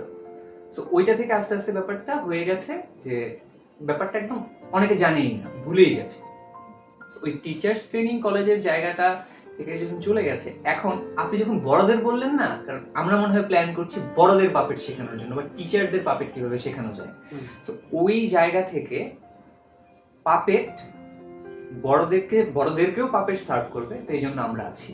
তো আমরা বড়দেরকেও পাপেট সার্ভ করতে পারবো।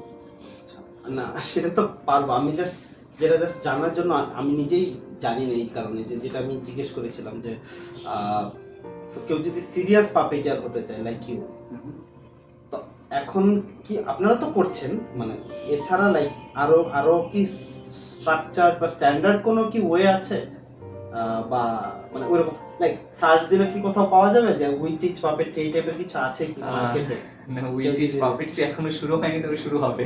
আচ্ছা, so, ঠিক আছে, এটা একটা ব্যাপার ছিল যে শুরু হবে। যদি আসলে এটা আমি আসলে কোথাও সার্চ দিয়ে পাইনি কারণ আমাদের কারণ দেশে। আমরা শেখাচ্ছি বিভিন্ন সফটওয়্যার, আমরা শেখাচ্ছি বিভিন্ন ধরনের ট্রেনিং করাচ্ছি এই সেই। কারণ ওই জিনিসগুলোকে মানুষ সিরিয়াস ক্যারিয়ার হিসেবে দেখে বলে না, ওইটার একটা ডিমান্ড আছে, ওইটা শিখতেও আসছে। পাপেট্রিটাকে আমরা শুরুতেই যেটা বলেছিলাম যে পাপেট্রিতে আপনি কিভাবে আসেন, because this is not a normal না, ক্যারিয়ার। নট যেটা মানুষ, এটা আমি নিজেও জানতাম না right? আসলে। Like যে একইভাবে যারা কমিক বুক আঁকে, আমার কাছে এটাও মনে হয় যে কমিক বুক আঁকার ওরাও কিন্তু ওই প্যাশনসের জায়গা থেকে চলে আসে, শুরু করে ওইভাবে, তারপর আস্তে আস্তে দেখা যায় যে সে করতে করতে শিখে গেছে। বাট আসলে কোনো স্ট্রাকচার জায়গা নাই বা মানে লাইক কি বলে ট্রেনিং সেন্টার নাই, সেটা অনলাইন হোক অফলাইন হোক, যেখানে আসলে এই জিনিসগুলা, এই ক্রিয়েটিভ জিনিসগুলা অ্যাডাল্টদের অ্যাজ এ ক্যারিয়ার পাথ হিসেবে শেখানো হয়। এরকম ওইটার কথাটাই বলছিলাম, যে ইন্ডাস্ট্রি গড়ে তোলা বা আসলে ভবিষ্যৎ পরিকল্পনা কি, ভবিষ্যৎ স্বপ্ন কি, আমরা চাই এটা করতে। আমরা চাই এটা করতে, এটার প্ল্যানিংটা মানে প্রপার প্ল্যানিংটা করে একদম টপ টু বটম, মানে আমরা আসলেই চাই এটা হোক, এটা করুক। এখানে আমি বলবো না যে ও ইঞ্জিনিয়ার হতে পারবে বা ডাক্তার হতে পারবে, ওর এই স্কিলটা ডেভেলপ করলে ওরও কিন্তু ক্যারিয়ার এখানে ও একজন গুড কমিউনিকেটর হতে পারে। হ্যাঁ, যেটা এখন খুব বেশি দরকার, খুবই দরকার একজন কমিউনিকেটর। আমি ওকে একটু নিতে পারি? হ্যাঁ, প্লিজ। আচ্ছা, মাই প্লেজার। এই আমাকে দেখা যাচ্ছে? আচ্ছা, তারপরে এখানে এইভাবে, হ্যাঁ, এইভাবে প্লিজ। হ্যালো, আমার গলা খালি এরকমই হয়ে যায়। ঠিক আছে, হোক না। হ্যালো, শোনো লাগলো, আমার খুব সৌভাগ্য, আমি খুব কম সময়ে পাপেটের সাথে কথা বলতে পারছি। এটা একটা ভালো সময় যে আমি আমি সব সময় ট্রাই করতাম, আমি কেন পাপেট দেখতে পাই না। তুমি কেমন আছো শুভ? আমি ভালো আছি, তুমি কেমন আছো? আজকে ইন্টারভিউ তোমার নিলাম, অনেক মজা হলো, ধন্যবাদ ধন্যবাদ। অনেক তথ্য জানলাম। শোনো শোনো শোনো শোনো, এরকম বসে যদি আড্ডা দেওয়ার মতো ইন্টারভিউ হয়, অনেক কথা বলা যায়। এই যে ভারী ভারী কথা যখন জিজ্ঞেস করে না, আসলে আমরা তো থাকি আসলে পর্দার অন্তরালে, আমরা আসলে সবার সামনে কথা বলে অভ্যস্ত না। সো আমিও অনেক কিছু জানতাম না, আমাকে তুমি কিভাবে তৈরি করেছো ভেবেছো সেগুলো আজকে জেনে গেলাম। ওই আর কি। সো আসলে তো মজার জিনিস তো হ্যাপি। হ্যাঁ, মানে এখন এটা ফ্রেমে আসবে না, আপনি যত যত কিছু করে দেখবেন, যত আপনি নিজে কমফোর্ট নেবেন, দেখবেন আর খুব খুব আরাম হবে। রকেট সায়েন্স না, যে কেউ নরমালি এটা করতে পারবে। সো আমি সো বেসিক্যালি খুবই এনজয় করলাম আজকের ইন্টারভিউটা। আমি নিজে অনেক কিছু শিখলাম। আমি এতদিন ধরে আহ, মানে এগুলো নিয়ে ঘাটাঘাটি করেও জানিনি, আজকে এমন অনেক কিছু জানলাম। স্পেশালি কিভাবে ইন্ডাস্ট্রিটা শুরু হলো। সো ওই ওই গল্পগুলো খুব মজার আর কি। আমি সো এই 1 ঘন্টা আসলে কখনোই ওই ব্রেইন ডাউনলোড, যেটা আমাদের মেইন নিয়ে ছিল যে প্রজেক্ট ব্রেইন ডাউনলোড, একটা সার্টেন পার্টিকুলার ইন্ডাস্ট্রি বা সেক্টর নিয়ে আসলে কখনোই সম্ভব না। বা একটা মানুষের 20 বছরের অভিজ্ঞতা কখনোই 1 ঘন্টা 1.5 ঘন্টায় আসলে তুলে আনা সম্ভব না। বাট অ্যাটলিস্ট যে চেষ্টাটা, সেটা হচ্ছে যে এই জায়গাটা নিয়ে, আপনার কাজগুলো নিয়ে কিছুটা হলেও একটু থট দেওয়া, এবং যারা এটা পুরোটা দেখবে তারা এরপরে নিজেরাই চিন্তা করে নিতে পারবে যে আর কি করা যেতে পারে, কিভাবে কি করা যেতে পারে। সো আমার কাছে মনে হয়েছে puppet as a industry is a very under represented industry, but যেটা কিনা অনেক কিছু করেছে, অনেক পরিবর্তনের সাক্ষী, স্পেশালি সিসিমপুর বলি, মনের কথা বলি, এরা। হ্যাঁ, সো আজকে খুব ভালো লাগলো যে এইটার এই এই এই সেক্টরটার পিছনের গল্পগুলো শুনলাম আপনাদের। So thank you very much for that. এটা হয়তো প্রথম জাস্ট হলো, আমি সুযোগ থাকলে আবারও সেকেন্ড লেভেলের অন্য আরেকটা টিমে হয়তো যেতে আমি পারি। নিজে রিকোয়েস্ট করছি, আমি আরো কিছু বলতে চাই, সেটা এখন না, আরেকদিন। হ্যাঁ, সো আজকে আমরা 1 ঘন্টা কাটিয়ে দিয়েছি। সো আজকে ছিল পাপেট 1 ঘন্টারও বেশি, আরো 1 ঘন্টার বেশি। আমি জানি না কতক্ষণ গেছে। Anyway. ক্যামেরাতে টাইম হচ্ছে, সো ইটস ফাইন। সো আজকের এপিসোড আমরা এখানেই শেষ করছি। এরপরে দেখা হবে অন্য কোনো একটা নতুন সেক্টর নিয়ে, যেটা আমার কাছে খুবই এক্সাইটিং লাগবে, সেরকমই কোনো একটা সেক্টর নিয়ে। ধন্যবাদ আপনাকে, ধন্যবাদ লাভলুকে, সবাইকে ধন্যবাদ।